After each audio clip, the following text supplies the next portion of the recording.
Hello friends, welcome to me కథల Samudri. Friends, ఈరోజు బృందావనం నవలలోని 5వ భాగాన్ని చూద్దామండి. నవలలోకి వెళ్లే ముందు ఇంకా ఎవరైనా మన ఛానల్ని సబ్స్క్రైబ్ చేయనట్లయితే తప్పకుండా ఛానల్ని సబ్స్క్రైబ్ చేయండి, లైక్ చేయండి, షేర్ చేయండి. ఆసక్తి ఉన్న మీ స్నేహితులకు, బంధువర్గానికి మన ఛానల్ని షేర్ చేసి ఛానల్ని వారి చేత కూడా సబ్స్క్రైబ్ చేయిస్తే నన్ను, నా ఛానల్ని ప్రోత్సహించిన వారు అవుతారు. మరి ఈరోజు భాగంలోకి వెళ్ళిపోదాము. మరి చదువుతున్నది శాంతినారాయణ. సాయంత్రం 4 గంటలైంది. రాధిక బెడ్రూమ్ బాల్కనీ పూర్తిగా ఇంటి నీడలోకి వచ్చేసింది. ల్యాప్టాప్ ముందేసుకుని బెడ్ మీద బోర్లా పడుకుని ఇంటర్నెట్ బ్రౌజ్ చేస్తూ ఉంది రాధిక. ఇంతలో సెల్ ఫోన్ మోగింది. శశాంక్ అన్న అక్షరాలు స్క్రీన్ మీద కనిపించాయి. అది చూస్తూనే రాధిక మొహం ముడుచుకుపోయింది. ఫోన్ ఎత్తలా. వద్దా అని తటపటాయిస్తూ ఉంటే బీచ్లో రాజేష్ శశాంక్ నీ బాయ్ ఫ్రెండా అని అడగడం గుర్తొచ్చింది. నిజానికి శశాంక్ నాకు బాయ్ ఫ్రెండేనా? అతన్ని నిజంగా ప్రేమించిందా అని తనలో తానే ప్రశ్నించుకుంది. నిజానికి వైజాగ్ వచ్చిన తర్వాత ఒక్క క్షణం కూడా శశాంక్ని తలుచుకోలేదు. రాజేష్ ప్రశ్నించిన తర్వాత హఠాత్తుగా గతం గుర్తుకొచ్చినట్టయింది.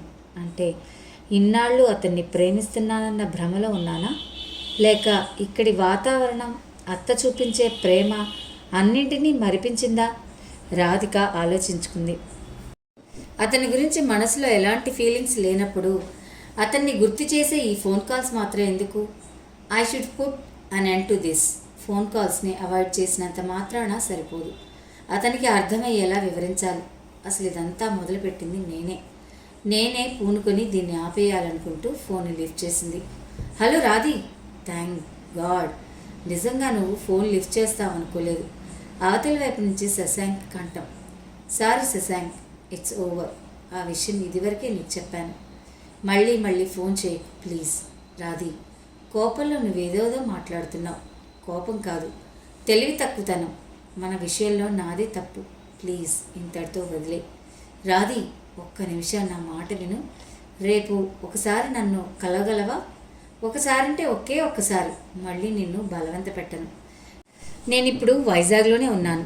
రాధిక ఒక్క క్షణం ఆలోచించింది. సరే, ఇంతకీ ఎక్కడికి రావాలో చెప్పు. అవతలి వ్యక్తి నుంచి సమాధానం వచ్చినట్టుగా తల ఆడించింది రాధిక. ఫోన్ కట్ చేసి బెడ్ మీదకి విసిరేసింది. ఆమె మనసంతా చికాగ్గా అయోమయంగా ఉంది. 2 చేతులతో తల పట్టుకుని నిస్త్రాణంగా మంచం మీద కూలబడింది. ఇంతలో కింద నుంచి మాటలు, గలగలా నవ్వులు వినపడ్డాయి. రాధికకు ఒంటరిగా కూర్చోవడం ఇష్టం లేకపోయింది. వెంటనే లేచి జుట్టు సరి చేసుకుని దుపట్టా వేసుకుని కిందకొచ్చింది. కింద హాల్లో రాజేష్ ఫ్రెండ్స్ వచ్చి కూర్చుని కబుర్లు చెప్తూ ఉన్నారు. వంటగదిలో వాళ్ళ కోసం పలహారం చేసి పెట్టడానికి పొయ్యి వెలిగించి దాని మీద పెన్నం పెడుతూ కనిపించింది విశాల. రాధికను చూస్తూనే పలకరింపుగా నవ్వింది. మేనత్త మొహం చూస్తేనే రాధికలో ఉన్న విసుగంతా మాత్రం వేసినట్టే మాయమైపోతుంది. ముందు రోజు రాత్రి విశాల ప్రేమగా దగ్గరికి తీసుకోవడం, గొలుసు బహుమతిగా ఇవ్వడం క్షణంలో కళ్ళ ముందు కదిలింది. అత్త, అట్లు వేస్తున్నావా? ఉత్సాహంగా అడిగింది దగ్గరకు వచ్చి నిలబడుతూ. నీకు ఇష్టమా? అయితే ముందు నువ్వే తిను అంటూ పెన్నం మీద వేసిన పిండిని గుండ్రంగా నెరుపుతూ నవ్వింది విశాల. అలా కుదరదు, నేను వేస్తాను. విశాల భుజం మీద చేయి వేసి పక్కకి నెడుతూ అంది. నీకెందుకు లేవే? ఏం పర్లేదు, నేను వేయగలను. నువ్వు కావాలంటే మావయ్యకి గదిలోకి తీసుకెళ్ళి ఏకాంతంగా ఆరగింపు పెట్టుకో కొంత పిల్ల అని విశాల నవ్వుతూ చేతిలోని అట్లకాడ అందించి వెళ్ళిపోయింది. వేడివేడి అట్లు అంటూ రాధిక వేసిన కేక వింటూనే రాజేష్ ఫ్రెండ్స్ చొరవగా ఎవరికి వారే వంటగదిలోకి వచ్చి ప్లేట్స్లో పెట్టుకుని సర్వ్ చేసుకున్నారు. అదేమిటి, దోశలు గుండ్రంగా కదా ఉండాలి, మరి ఇదేమో ఎలకలు కొట్టేసిన పేపర్లా ఉందేమిటి అంటూ రాధిక అప్పుడే వేడిగా ప్లేట్లలో వేసిన దోశని గాల్లోకి ఎత్తి పట్టుకుంటూ అన్నాడు రాజేష్. అతని ఫ్రెండ్స్ అంతా ఒక్కసారి పగలబడి నవ్వారు. రాధిక చిరుకోపం ప్రదర్శిస్తూ అట్లగాడితో రాజేష్ చేతి మీద వాత పెట్టపోయినట్టు నటించింది. మళ్ళీ అందరూ నవ్వారు.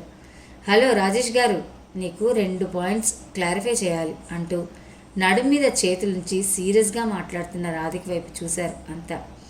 నెంబర్ 1, ఇది దోశ కాదు, అచ్చ తెలుగు అట్టు. నెంబర్ 2, చక్కగా గుండ్రంగా అట్లు పోయడం చేతనైతే నేనెందుకు పోస్తాను? చేత కాదు కాబట్టే ప్రాక్టీస్ కోసం వేస్తున్నా అంటూ హాల్కి వంటింటికి మధ్య ఉన్న గుమ్మల్లో నిలబడి అట్లకాడ ఊపుతూ చెప్పింది. అవును నిజమే, లేకపోతే మనకి అట్లు తిట్లు ఎలా దొరుకుతాయి అంటూ ఎవరో అన్నారు. మళ్ళీ నవ్వులు పూశాయి. రాధికతో రాజేష్ ఫ్రెండ్స్ సరదాగా కలిసిపోయి మాట్లాడటంతో మరింత ఉత్సాహంగా ఇంకొన్ని అట్లు తెచ్చి వాళ్ళ ముందుంచింది. బాబోయ్, ఇక చాలు, నీ స్పెషల్ అట్ల గురించి కావలసినంత పబ్లిసిటీ ఇస్తాం కానీ ఇక తెలినాం, కోరస్గా చెప్పారంతా. అప్పటికే భుక్తాయాసంతో దొర్లుతున్నంత పనైంది వాళ్ళకి. నథింగ్ డూయింగ్, అట్టు గుండ్రంగా వచ్చేదాకా ఈ యజ్ఞం ఆగదు అంది రాధిక. అదిగో అనంత్ వస్తున్నాడు, వాడికి పెట్టు, రాజేష్ అరిచాడు. అనంత్ వస్తున్నట్టుగా షూస్ చప్పుడు వినిపించింది. అప్పటిదాకా జోరుగా హుషారుగా మాట్లాడుతున్న వాళ్ళు కాస్త శృతి తగ్గించారు. అనంత్ షూస్ తీసి హాల్లోకి వచ్చాడు. 10 అడుగులు వేసి వంటగది గుమ్మం సోఫా మధ్యకు రాగానే హఠాత్తుగా కళ్ళ ముందు ఏదో మెరిసినట్టు ఆగిపోయాడు. టట్టడాయ్ అంటూ స్టీల్ పళ్ళాన్ని మునివేళ్లతో బ్యాలెన్స్ చేస్తూ పైకి ఎత్తి పట్టుకుని రెండో చేయి నడుము వెనకాల నుంచి భరతనాట్య భంగిమలో వయ్యారంగా నిలబడింది. ఎడం భుజం మీదుగా నడుం చుట్టూ బిగించి కట్టిన దుపట్టా, తెల్ల చుడిదార్లో రాధికను అలా చూస్తుంటే నిజంగా క్లాసికల్ డాన్సరేమో అనిపించేలా ఉంది అనుకుని సర్ప్రైజ్ అతను విచిత్రంగా చూశాడు. అట్లు తినాలి కనుబొమ్మలు ఎగరేస్తూ అందంగా నవ్వింది రాధిక. చేష్టలకు ముసిముసిగా నవ్వాడు అనంత్. మరి చేతులు కడుక్కోవాలా లేదా అన్నాడు రాధిక మొహంలోకి చూస్తూ. అలా అని తప్పించుకునే ఛాన్సే లేదు, ఇదిగో ఫింగర్ బౌల్, దీనిలో చేయి కడుక్కుని స్పాట్లోనే తినేయాలి అంటూ వెనకాలగా ఉన్న చేతిని ముందుకు చాపింది. అనంత్ బుద్ధిమంతుళ్ళ రాధిక చెప్పినట్లే చేసి ఆమె చేతిలోని ప్లేట్ని అందుకున్నాడు. ఎప్పుడూ సీరియస్గా ఏదో ఆలోచిస్తున్నట్టుగా ఉండే అనంత్ని అలాంటి ప్లెజెంట్ మూడ్లో చూడడం రాజేష్ ఫ్రెండ్స్కి విచిత్రంగా అనిపించింది. రాధిక ఇంకొకటి వేస్తే తిన్నాడు అనంత్, వద్దు అంటే ఆగిపోయాడు. మంచినీళ్ళు అందిస్తే తాగాడు. ఇక చాలు అంటే బుద్ధిగా తల ఊపాడు. అనంత్ ఇదంతా ఆట పట్టించడానికే చేస్తున్నాడని అర్థమైంది. వంటగదిలో పిండి తీసి ఫ్రిడ్జ్లో పెడుతూ ఉంటే ఖాళీ ప్లేట్లు సింక్లో వేయడానికి వచ్చారు. గబుక్కున వెనక్కి తిరగబోయి అనంత్ని చూసి ఆగిపోయింది రాధిక. ఇప్పుడు హ్యాపీనా? ఆమె మొహంలోకి చూస్తూ కొంటిగా అడిగాడు. రాధిక అల్లరిగా ఏదో జవాబు ఇవ్వబోయింది. అనుకోకుండా అతనితో చూపులు కలిశాయి. చెప్పబోయినదల్లా హఠాత్తుగా ఏదో ఆలోచిస్తున్నట్టు ఆగిపోయింది. అప్పటిదాకా సరదాగా ఉన్న రాధిక సడన్గా ఎందుకు అలా ఆగిందో అర్థం కానట్టు అనంత్ ఆమె వైపు ఆశ్చర్యంగా చూస్తూ మౌనంగా అక్కడి నుంచి వెళ్ళిపోయాడు. విశాల అల్లం వేసి కాచిన టీ తాగి కాసేపు కబుర్లు చెప్పి రాజేష్ని విష్ చేసి వెళ్ళిపోయారు అతని ఫ్రెండ్స్ కూడా. రాజేష్ మరో రోజే ఢిల్లీకి బయలుదేరి వెళ్తున్నాడు. అతనికి ఇండియన్ ఇన్స్టిట్యూట్ ఆఫ్ మేనేజ్మెంట్లో సీట్ వచ్చింది. అతని స్నేహితులు రాకకి కారణం కూడా అదే. అనంత్ తన టైం ప్రకారం తైక్వాండో యూనిఫామ్ తీసుకుని మార్షల్ ఆర్ట్స్ సెంటర్కి వెళ్ళిపోయాడు. విశాల వంటగదిలో పనులు చక్కబెట్టుకోవడానికి వెళ్ళింది. హాల్లో రాజేష్ రాధిక మాత్రమే మిగిలారు. నేను కూడా 2 రోజుల్లో హైదరాబాద్కి టికెట్ చేయించుకుంటాను. చేతి వేళ్ల వైపు చూసుకుంటూ రాధిక రాజేష్తో అంది. మళ్ళీ మొదలెట్టావా బెదిరింపులు? రేపు ఎలాగూ నేను వెళ్ళిపోతాను. అమ్మ దిగులు పెట్టుకోకుండా 4 రోజులు ఉంటావనుకున్నాను. రాజేష్ మాట్లాడుతున్న తీరు చూస్తుంటే సీరియస్గానే ఉంది. హేయ్, నేనేదో సరదాగా అన్నానులే. నాకు అత్తయ్య కోసం ఏం చేయాలన్నా ఇష్టమే, కానీ నీతోనే అసలు మాట్లాడకూడదు అనుకున్నాను. బాగుంది, మధ్య నేనేం చేశాను? మనం ఫ్రెండ్స్ అయ్యాం కదా. అనంత్కి పెళ్లి నిశ్చయమైనట్టు నాతో మాట మాత్రం కూడా చెప్పలేదు. రేపు మా నాన్న ఫోన్ చేస్తే మీ మేనల్లుడికి మీకు తెలియకుండా పెళ్లి నిశ్చయమైందని చెప్పమంటావా అంది నిష్ఠూరంగా. రాధి, అది అనుకోకుండా జరిగిపోయింది. నిజానికి ఇందులో మా ప్రమేయం ఏమీ లేదు అని ఒకసారి చుట్టూ చూశాడు. రాధిక రాజేష్ ఇబ్బందిని గ్రహించింది. పోనీ బయట కూర్చొని మాట్లాడుకుందామా అంది వెంటనే సోఫాల నుంచి లేచి నిలబడుతూ. ఇంటి ముందున్న లాన్లో బెంచ్ మీదకి చేరారు ఇద్దరు. ఇదివరకు మా నాన్నకి ఓ ఫార్మసిటికల్ యూనిట్ ఉండేది, గుర్తుందా అని అడిగాడు రాజేష్. అవును, నాకు తెలుసు. దాన్ని ఇప్పుడు రన్ చేయడం లేదా అడిగింది ఆశ్చర్యంగా. రాజేష్ చెప్పడం మొదలుపెట్టాడు. మొదట్లో దాని మీద బాగానే లాభాలు వచ్చేవి, కానీ ఆ తర్వాత చుట్టుపక్కల అలాంటివి చాలా యూనిట్స్ వచ్చాయి. కాంపిటీషన్ ఎక్కువైపోయింది, లాభాలు తగ్గిపోయాయి. నాన్న బయట అప్పులు తెచ్చి రియల్ ఎస్టేట్ బిజినెస్ మొదలుపెట్టాడు. కొత్త బిజినెస్ మీద పూర్తిగా ఫోకస్ పెడితే బాగానే నడిచేదేమో, కానీ నాన్న పని చేయలేదు. నష్టాల్లో ఉన్న ఫార్మసిటికల్ ఆ డబ్బంతా తినేసిందని, రియల్ ఎస్టేట్ బిజినెస్ సరిగ్గా చూసుకోలేకపోవడంతో పార్ట్నర్స్ మోసం చేశారు. తెచ్చిన అప్పులు వడ్డీలు పెరిగిపోయాయి. ఫైనాన్సర్స్ నుంచి ఒత్తిడి పెరిగిపోయింది. ఓ రోజు అప్పిచ్చిన వారిలో ఒకతను నాన్న ఆఫీస్కి వచ్చి అనరాని మాటలతో అతి దారుణంగా తిట్టి స్టాఫ్ అందరి ముందు అవమానించాడు. ఆ రోజు ఆఫీస్కి బయలుదేరి వెళ్ళిన మనిషి గంటకల్లా తిరిగొచ్చారు. ఎవరితోనూ మాట్లాడకుండా గదిలోకి వెళ్ళి తలుపులు వేసుకుంటే మేమంతా ఎలా వణికిపోయామో నాకు బాగా గుర్తు. చాలా రోజుల ఆయన ఏం చేసుకుంటారో అని కాపలా కాస్తూనే ఉన్నాం. ఆయన బాగా డిప్రెషన్లోకి వెళ్ళిపోయారు. ఒత్తిడి తట్టుకోలేక హార్ట్ స్ట్రోక్ వచ్చింది. మేము కూడా ఈ టెన్షన్ భరించలేమని ఇంటిని కూడా అమ్మేయడానికి సిద్ధపడ్డాం. ఏదో ఒకటి చేసి అప్పుల బెడద వదిలించుకోవచ్చు, కానీ అన్నీ కోల్పోయానన్న దిగులతో ఉన్న మనిషిని బయటికి తీసుకురావడం ఎలా? అప్పుడే అనంత్ గట్టిగా నిలబడ్డాడు. వాడు మేనేజ్ చేయలేడేమో అని నాన్న టెన్షన్ పడుతున్నా వినిపించుకోలేదు. బిజినెస్ అన్న తర్వాత అన్ని రకాల ఒడిదుడుకులు వస్తాయి. ఇలా టెన్షన్ పడి ప్రాణాల మీదకి తెచ్చుకుని ఇంట్లో అందరినీ కంగారు పెడితే కుదరదు. మీలాంటి వారు బిజినెస్ చేయలేరు. మీరు రెస్ట్ తీసుకోండి అని నాన్నకు గట్టిగా వార్నింగ్ ఇచ్చి పగ్గాలు చేతిలోకి తీసుకున్నాడు. నిజానికి అప్పుడే అనంత్ బీటెక్ పూర్తి చేశాడు. అమెరికా వెళ్ళాలనేది వాడి కల. ఎంఎస్కి సీట్ కూడా వచ్చింది. కానీ ఎప్పుడైతే వాడి నిర్ణయం తీసుకున్నాడో అప్పటి నుంచి సర్వశక్తులు పరిస్థితుల్ని అదుపులోకి తీసుకురావడానికి ఉపయోగించాడు. వాడికి అదృష్టం కూడా కలిసొచ్చింది. సిటీలోని పెద్ద మనుషుల సహాయంతో అప్పుల వాళ్ళతో సెటిల్ చేసుకున్నాడు. యూనిట్లో సగం స్థలం, ఇల్లు అమ్మేశాడు. పరువు బజార్న పడకుండా ఇంటిని రాసిచ్చిన వాళ్ళని బతిమాలి అద్దె ఇచ్చి ఉండేట్టుగా ఒప్పించాడు. వాడు ఈ క్రమంలో ఎన్నెన్ని మాటలు పడ్డాడో, అవమానాలు సహించాడో మాకెవ్వరికీ తెలియనివ్వలేదు కూడా. ఈ ప్రాసెస్లో అన్నయ్యకి రాజారావు గారు పరిచయం అయ్యారు. ఆయనకి అన్నయ్యలో ఉన్న తపన, పట్టుదల నచ్చింది. ఫార్మా యూనిట్కి అమ్మగా మిగిలిన స్థలంలో ఒక హోటల్ మొదలుపెట్టారు. పెట్టుబడి రాజారావు గారిదే. Anant working partner. రాజారావు గారికి మగపిల్లలు లేరు. ఆయనకి అనంత్ మీద ఎంతో అభిమానం. హోటల్ బిజినెస్లో లాభాలు వస్తున్నా ఆయన క్రమంగా తన వాట తగ్గించుకుని అన్నయ్య ఎదగడానికి అవకాశం ఇచ్చారు. వ్యాపారంలో పట్లు, మెళుకువలు అన్నీ నేర్పించాడు. వాళ్ళిద్దరిది ఒక విచిత్రమైన రిలేషన్. అనంత్ అర్జునుడైతే ఆయన ద్రోణాచార్యుడు. రాజారావు గారి హెల్ప్తో మా పరిస్థితి మారిపోయింది. లాభాల వాటిలో పడ్డాం. ఒకప్పుడు మమ్మల్ని చూసి మొహం చాటేసిన వాళ్ళు ఇప్పుడు మా ఇంటి చుట్టూ తిరుగుతున్నారు. ఇల్లు తిరిగి సొంతమైంది. ఒకరోజు రాజారావు గారే స్వయంగా అన్నయ్యని అల్లుని చేసుకోవాలని ఉందని కోరిక బయటపెట్టారు. మా అన్నయ్య ఆయన్ని కాదనలేడు. మా వరకు అయితే ఆకాశం అడిగి నేలకు దిగుతున్నట్టే అనిపించింది. ప్లస్ పూర్ణిమ మా అందరికీ నచ్చింది. ఇందులో మా ప్రమేయం అస్సలు లేదు. అంతా ఒక కలలా అయిపోయింది. అంతే తప్ప ఎవరికీ చెప్పకూడదని కాదు. తొందరలోనే అందరికీ చెప్పాలనే అనుకుంటున్నాం. రాధిక చెంపకి చెయ్యి ఆంచుకుని విస్మయంగా విన్నది. తనలోకమే తనది తప్ప మరో విషయం పట్టనట్టుండే రాధికకు ఇది ఆశ్చర్యంగా ఉంది. మేనత్త కుటుంబంలో ఇలాంటి పరిస్థితి వచ్చిందని ఆమెకి ఇప్పటి వరకు తెలియదు. ఏమిటి దీర్ఘంగా ఆలోచిస్తున్నావు? రాజేష్ రాధిక మొహం మీద చెయ్యి ఆడించాడు. మామయ్యకి హార్ట్ స్ట్రోక్ వచ్చిన విషయం నాకు తెలుసు, కానీ ఇంత జరిగిందని నిజంగా తెలీదు రాజేష్. అలాంటి పరిస్థితిలో కూడా మీకు అయిన వాళ్ళుగా మేమెవ్వరం గుర్తు రాలేదన్నమాట కోపంగా అంది. అది కాదు రాది. అవునులే, మేము డబ్బున్న వాళ్ళం కాదుగా. మా నాన్న స్టేట్ గవర్నమెంట్ ఎంప్లాయ్, మా అమ్మ స్కూల్ టీచర్. మీది బిజినెస్ ఫ్యామిలీ కదా. మేమేం సహాయం చేయగలమనే కదూ. ఫైనాన్షియల్గా ఏం సహాయం చేయలేకపోయినా కనీసం మోరల్ సపోర్ట్గా కూడా మేము పనికి రాలేదన్నమాట నిష్ఠూరంగా అంది. అలా అనేటప్పుడు బాధతో రాధిక కళ్ళు తడిచాయి. చచా, అలాంటిదేం లేదు. ఏం మాట్లాడినా నువ్వు దాంట్లో ఏదో ఒక అర్థం లాగుతావు. మామయ్యకి ఇవన్నీ తెలుసు నచ్చజెప్తూ అన్నాడు. నేను చిన్నపిల్లని కాదు రాజేష్, నాకు కొన్ని విషయాలు అర్థం అవుతాయి. మా అమ్మ అత్తయ్య కష్టంలోనే ఉంటే చులకనగా చేస్తుంది కదూ. అభిమానపడకుండా మనసులో మాట పైకనేసింది. అదేం కాదు, అత్తయ్య అంటే అలాంటి అభిప్రాయం ఎప్పుడు లేదు, కానీ అంత దగ్గరతనము లేదు క్లుప్తంగా చెప్పాడు. రాధిక అర్థమైనట్టు తలాడించి గట్టిగా నిట్టూర్చింది. ఏమిటి, ఇద్దరూ ఒకటే గుసగుసలాడుకుంటున్నారు?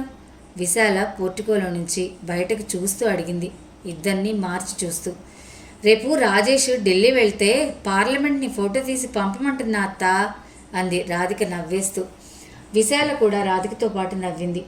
పాపిట్లో తెల్లటి పాయలున్న జుట్టు, గుండ్రంగా దిద్దిన బొట్టు, చిరునవ్వుతో వెలిగిపోయే మొహం, లేత గోధుమ రంగు చీరలో పచ్చని పసిమిచాయలో నిండుగా ఉంది విశాల. రాధిక ఒక్క క్షణం మేనత్తను కన్నార్పకుండా చూసింది. వీటన్నిటి వెనకాల భూదేవంత ఓర్పు, నిండు గోదావరంత సంయమనం కూడా ఉన్నట్టు కనిపించింది రాధిక కళ్ళకి. ఆమె తర్వాత ఆ స్థానం పూర్ణిమదన్న మాట. పూర్ణిమ కేవలం అనంత్తో పెళ్లి నిశ్చయం అయిన అమ్మాయిగానే తెలుసు, కానీ ఆమెది అందరికన్నా అత్యున్నత స్థానం. అనంత్కి ఆమె తండ్రికి మధ్య ఉన్న గురు శిష్యుల బంధం, ఆమెకి గల బలం ముందుగానే అత్తింట్లో వారి మనసుల్లో స్థానం సంపాదించుకుని ధీమాగా ఈ ఇంటి కోడలుగా అడుగుపెట్టబోతుందన్నమాట.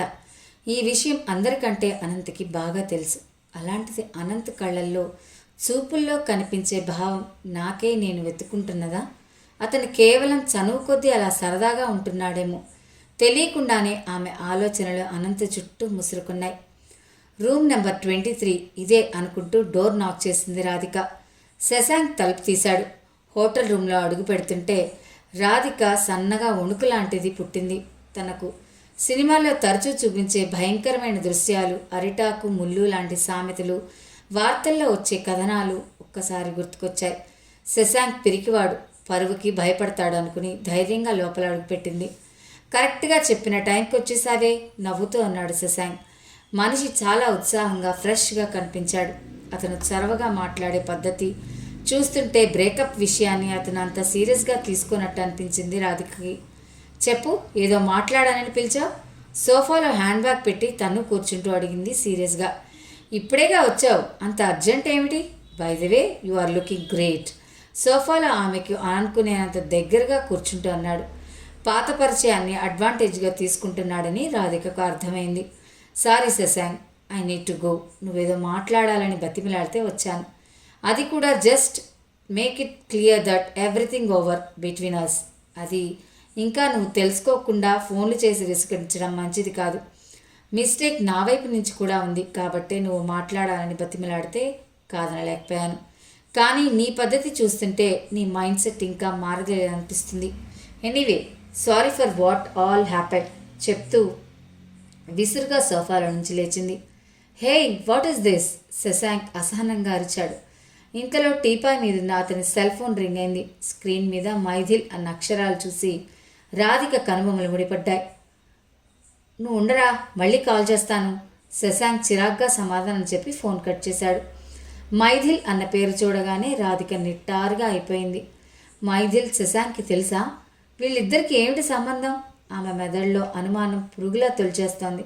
శశాంక్ని ఇదే విషయం గతంలో అడిగితే దాటవేశాడు. అయినా అబద్ధం చెప్పే అలవాటు ఉన్న మనిషి మాటలు ఎలా నమ్మడం? రాధిక మనసు ఎందుకో కీడు శంకించింది. గబుక్కున వంగి సోఫాలో వదిలేసిన హ్యాండ్ బ్యాగ్ చేతిలోకి తీసుకుని డోర్ వైపు నడవబోయింది. ఆగు రాధి. శశాంక్ ఆమె దారికి అడ్డంగా నిలబడ్డాడు.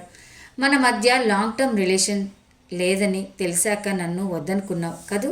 కానీ నీకు నేనంటే ఇష్టం లేదు. ఎన్నాళ్ళగానో సీక్రెట్గా నన్ను అడ్మైరర్ చేయలేదు. ఇన్ని రోజులు బెడ్ మీద నా గురించేగా కలలు కంటుంటావు.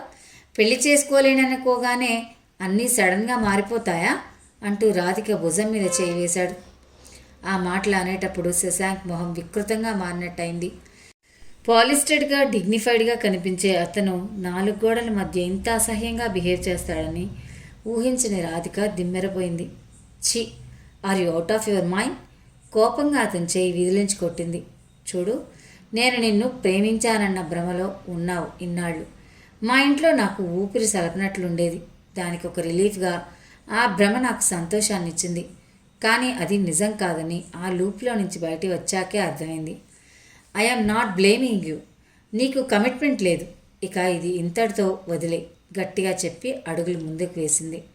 ఏమిటే, నువ్వు కావాలంటే రావాలి, పొమ్మంటే పోవాలా? ముందుకు దూకి రాధికను గట్టిగా పట్టుకునే ప్రయత్నం చేశాడు. కొద్ది సెకండ్లు పెనుగులాడ తర్వాత రాధిక అతన్ని దూరంగా తోసేసింది. శశాంక్ ఇంత చీప్గా ప్రవర్తిస్తాడని రాధిక ఊహించలేదు. గబగబా కింద పడిపోయిన హ్యాండ్ బ్యాగ్ని అందుకుని ముందుకు పరుగు తీసింది.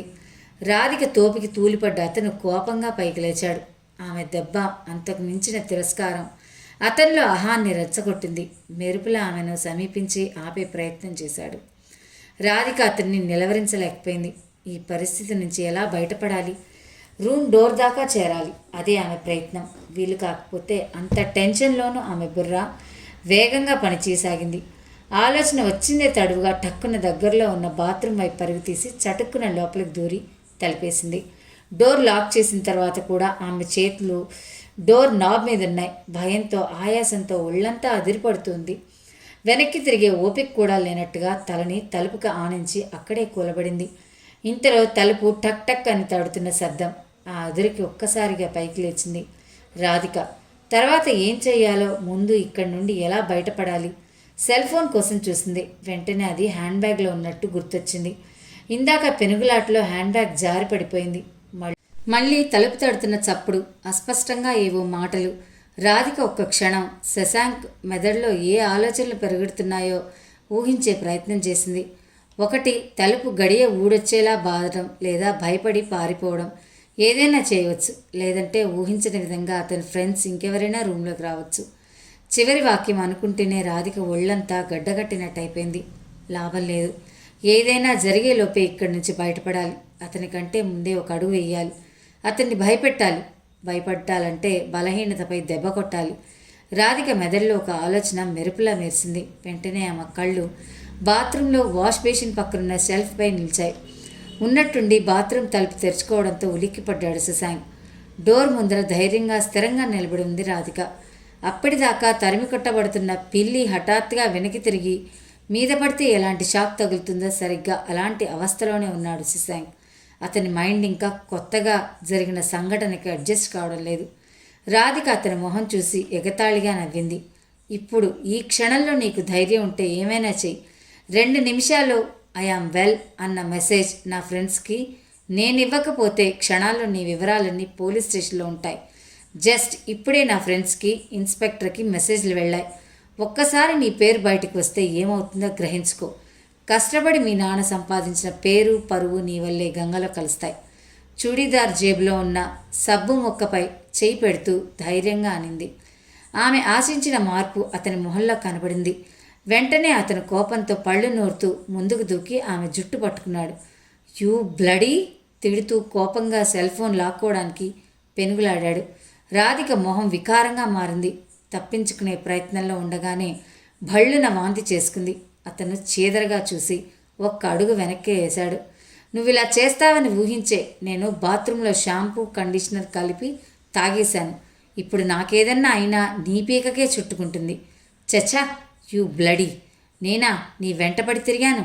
అసహనంగా షూస్ నేలకేసి కొట్టి గాల్లోకి చేతులు ఊపుతూ గట్టిగా అరిచాడు శశాంక్. ఆ అరుపులో కోపం కంటే నిస్సహాయత ఎక్కువ అనిపించింది. రాధిక వెటకారంగా నవ్వింది. ప్రేమించినా ప్రేమించకపోయినా ఆఖరికి పెళ్ళామైనా సరే దౌర్జన్యం చేయడానికి ఎవ్వరికీ హక్కు లేదు. కోపంగా చెప్పి నేల మీద పడి ఉన్న హ్యాండ్ బ్యాగ్ని వంగి తీసుకుంది. పైకి లేస్తుంటే తల గిర్రుని తిరిగింది. కడుపులో వికారం, వాంతి మూలంగా ఒకటే దుర్వాసన. అలాగే మొండిగా అడుగులు ముందుకు వేసింది.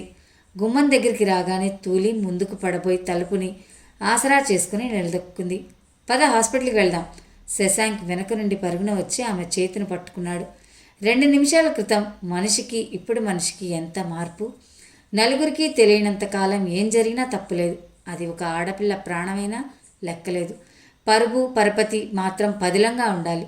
హాస్పిటల్కి తీసుకెళ్లే ప్రయత్నం చేస్తున్న శశాంక్ని చూస్తే రాధికకు అసహ్యం వేసింది. 10 నిమిషాల్లో నువ్వు రూమ్ వెకేట్ చేసి వెళ్ళకపోతే నేనేం చేస్తానో నాకే తెలియదు. మర్యాదగా ఇక్కడి నుంచి కదులు. కడుపులో తిక్క పైత్యంగా మారి గట్టిగా అరిచింది. మరి నువ్వు? నా సంగతి నేను చూసుకోగలను. నీ నుంచే నాకు ఫేవర్ అవసరం ఏమీ లేదు. మన మధ్య ఏమైనా ఉందా అని నవ్వుకుంటుంటే అది తెగిపోయిందని ఇప్పటితో తెలుసుకో. శశాంక్ రాధిక వైపు అనుమానంగా చూశాడు. భయపడకు, నీ పేరు బయట పెట్టనని ఈసడింపుగా నవ్వి లాంజ్లో ఉన్న సోఫాలో కూలబడిపోయింది. ఫ్రెండ్స్, విన్నారు కదా నవలలోని ఈ భాగాన్ని. ఈ నవల మిమ్మల్ని అందరినీ అలరిస్తుందని ఆశిస్తున్నాను. మరిన్ని మంచి నవలల కోసం మన ఛానల్ని సబ్స్క్రైబ్ చేయండి, లైక్ చేయండి, షేర్ చేయండి, కామెంట్ చేయండి. మరో భాగంతో మీ ముందుంటాను. అంతవరకు సెలవు. నమస్తే.